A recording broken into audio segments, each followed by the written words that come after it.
Assalamu alaikum. Dear students, welcome. How are all of you? Dear students, आज मैं आपको class 10th and unit number 10 की एक नई वीडियो, एक नई क्लास में वेलकम करता हूँ। डियर स्टूडेंट्स, आज का हमारा टॉपिक बहुत ही इंटरेस्टिंग और इन्फॉर्मेटिव है। Yes, conditional sentences type 2। Dear student, हम एक वीडियो में टाइप फर्स्ट उसकी कंप्लीट स्ट्रक्चर, एग्जांपल्स और कुछ सॉल्यूशन वो आप पहले कर चुके हैं। तो डियर स्टूडेंट्स, आज हम टाइप 2 की वैसे ही कुछ एग्जांपल्स फर्स्ट ऑफ ऑल देखेंगे। ठीक है, याद रखिए, conditional sentences type 2 is our today's discussion. Let's start with examples. If there were no more books, please इसको अब आपने माइंड में रखना है। If there were no more books. Number 2, if she knew the answer. If she knew the answer. Number 3, if I were a rich man. If he left the house. Number 5, if it did not. If it did not. So first, what would you do? If there were no more books, what would you do? अगर किताबें ना होती तो आप क्या करते? मतलब ये कुछ इस तरह का एक सेंस बनता है। If she knew the answer, she would win the prize. If I were a rich man, I would buy a home like palace. Number 4, if he left the house, he would reach the school in time. If it did not rain, we would go on a picnic. तो dear students, in example से हम क्या conclude करते हैं? जी हाँ, हमारे पास दो classes हैं, एक इफ़ क्लास है और एक मेन क्लास है। ये इफ़ क्लास के अंदर जो है हम देख रहे हैं, there were no more books, she knew, ठीक है, I were, he left, it did. तो ये सारे के सारे प्रेजेंट सिंपल टेंस को शो कर, पास्ट सिंपल टेंस को शो कर रहे हैं। ये सारे सेंटेंसेस पास्ट सिंपल टेंस को शो करते हैं।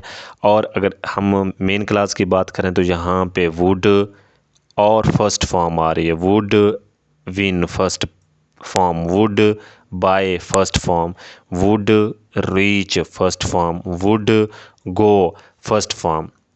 ठीक है, तो हम वुड का यूज़ कर रहे हैं। तो डियर स्टूडेंट्स, यहाँ से हमें ये कंक्लूड हुआ, हमारी ये ऑब्जर्वेशन रही कि जो कंडीशनल सेंटेंसेस होते हैं उनकी डेफिनेशन कुछ इस तरह बनेगी। ठीक है, और after the definition we will go to the structure. First of all, definition: in this type of sentences we speculate about the situations that will probably never happen at present or in future. ठीक है dear students, तो हम इस तरह के sentences में क्या करते हैं, एक ऐसी सिचुएशन के बारे में हम ऑब्ज़र्व करते हैं, ठीक है, जो कि will probably never happen at present और इन फ्यूचर, जो ना अभी हो सकती हैं ना फ्यूचर में होंगी। तो अब मैं आपको बिल्कुल वैसे ही एग्जांपल अब देखें। If there were no more books, what would you do? तो अब ये ऐसा कुछ हो नहीं सकता, तो इसलिए इसमें हम कहते हैं ना प्रेजेंट में ऐसा कुछ हो सकता है ना ही फ्यूचर में होगा। तो डियर स्टूडेंट, ये टाइप 2 की सेंटेंसेस या हम ये कह सकते हैं कि उसकी कुछ एक डेफिनेशन है और उसकी एक एग्जांपल हमने स्टडी की है। Now we will go to the structure.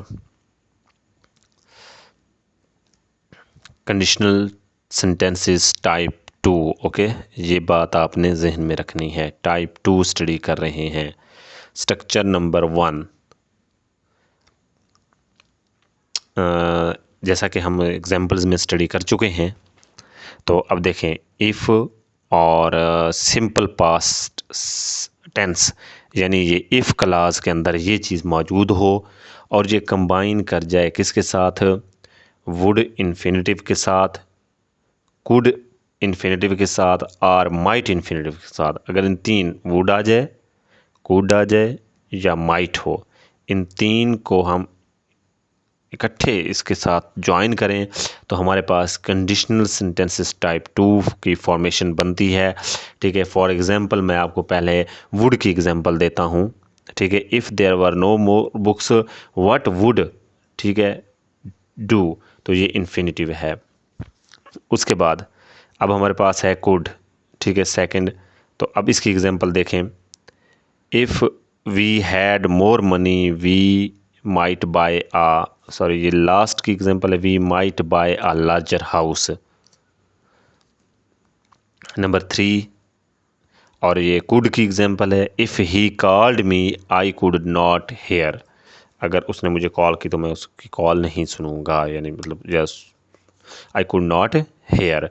तो डियर स्टूडेंट्स, ये इसकी स्ट्रक्चर बन गई कि इफ़ क्लास में सिंपल पास्ट टेंस हो, जैसा कि ये आपको नज़र आ रहा है, there were, we had, he called. ये अगर इस तरह आपके पास पास्ट सिंपल टेंस आ जाए तो हम फिर वुड, कुड, माइट के साथ इन्फिनेटिव का यूज़ करते हैं। ठीक है, as explained in the examples. Structure number 2, conditional sentences type 2। Structure number 2, अगर हमारे पास would infinitive, could infinitive, might infinitive, अगर ये सेंटेंस के स्टार्ट में आ जाएं, ठीक है, तो फिर क्या होता है, और उसके साथ हम ज्वाइन करें इफ़ सिंपल पास्ट टेंस, तो हम आप ये ऑब्ज़र्व करें कि उस स्ट्रक्चर के अंदर, स्ट्रक्चर नंबर 1 के अंदर हमने कॉमा यूज़ किया था इफ़ क्लास पहले लगा के। अब इफ़ क्लास बाद में यूज़ कर रहे हैं तो कॉमे का यूज़ नहीं है यहाँ पे। ये देखें, वैसे ही same example, they would miss the bus if they arrived late. ठीक है, तो इफ़ दे अराइव्ड लेट, तो यहाँ पे कॉमे का यूज़ नहीं है। Number 2, we might buy a larger house if we had more money. अब कॉमा नहीं हम यूज़ कर रहे इसके अंदर, तो ये स्ट्रक्चर नंबर 2 में यही डिफरेंस है 1 से।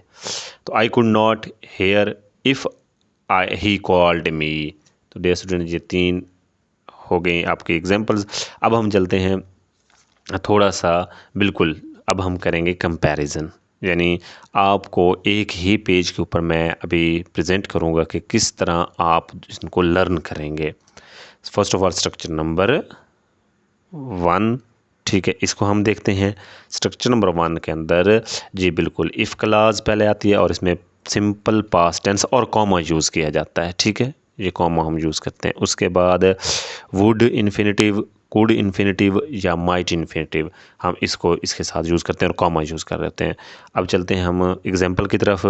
इफ़ दे अराइव्ड लेट, ठीक है, दे विल मिस, ये एग्जांपल इसकी नहीं है, ये सिंपल टाइप 1 की एग्जांपल यहाँ पे हो गई है बाय मिस्टेक। स्ट्रक्चर नंबर 2 की तरफ चलते हैं। स्ट्रक्चर नंबर 2 जो है उसमें हम देखेंगे कि अगर हम वुड इन्फिनेटिव, कुड इन्फिनेटिव या माइट इन्फिनेटिव को स्टार्ट में रखते हैं तो इफ़ और सिंपल पास्ट टेंस अगर हम कर देते हैं बाद में, तो यहाँ पे जो कॉमा यूज़ हुआ था वो यहाँ इसमें कॉमा यूज़ नहीं होगा। ठीक है, फिर उसी तरह आ गई कि एग्जांपल फर्स्ट की आ गई तो कॉमा यूज़ नहीं करना। नाउ डियर स्टूडेंट्स, अब हम चलते हैं आपकी टेक्स्ट बुक की जानिब, और वहाँ पे क्वेश्चन दिया हुआ था, question number B unit number 10 के अंदर, put in the correct second conditional verb form. Second conditional verb form की करेक्ट फॉर्म पुट करें। तो let's start. First of all number 1, if he dash be younger he dash travel more. अब इसमें if condition पहले है तो हम इसमें बी की सेकंड फॉर्म यानी पास्ट सिंपल टेंस यूज़ करेंगे इसका, और ये वुड के साथ हम इसका यूज़ करेंगे सेकंड आफ्टर द कॉमा। तो this is your answer. If he were, be की जो फॉर्म होती है, if he were younger he would be travel more. तो ये वुड बी ट्रैवल मोर, उसका हमने यूज़ किया है। अब हम चलते हैं point sentence number 2। If she dash not be always so let she dash promoted. तो नॉट बी की फॉर्म यहाँ पुट करनी है और इफ क्लास पहले है ये ख्याल करना है और बी की फॉर्म यूज़ करनी है। तो answer is here. If she were not always so let she would promoted.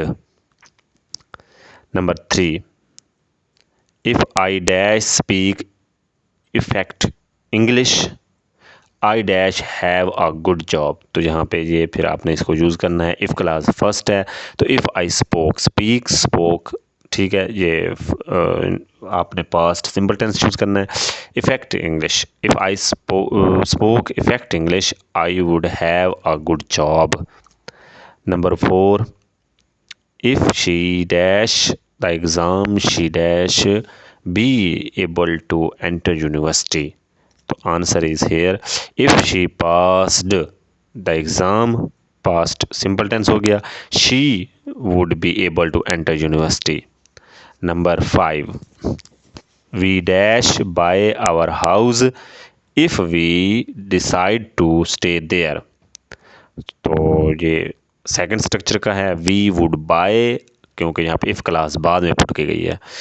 We would buy our house if we decided to stay there. So dear students, I hope आपको ये lecture अच्छे से समझ आ गया होगा। Thanks for watching. अल्लाह हाफिज़।